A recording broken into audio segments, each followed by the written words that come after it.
অনেকদিন পরে রান্নাঘরে গিয়ে আমার নিজের জন্য কিছু বানাতে ইচ্ছা করলো। প্রথমে সবজিগুলোকে সুন্দর করে কেটে ফেললাম। টমেটো, এখানে হচ্ছে বাঁধাকপির পাতা নিয়েছিলাম, এখানে হচ্ছে পেঁয়াজ, লঙ্কা, লেবু, শসা সব কিছু কেটে নিয়ে একটা আলুর পুর তৈরি করে নিয়েছিলাম।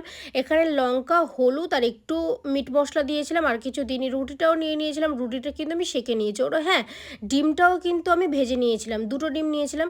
রুটিটা সেঁকার পরে আমি ওতে একটু বাটার দিয়েছিলাম, একটু সস দিয়েছিলাম, টমেটো সস। তারপরে দেওয়ার পরে আমি ওই বাঁধাকপির পাতাটা দিয়ে দিয়েছিলাম।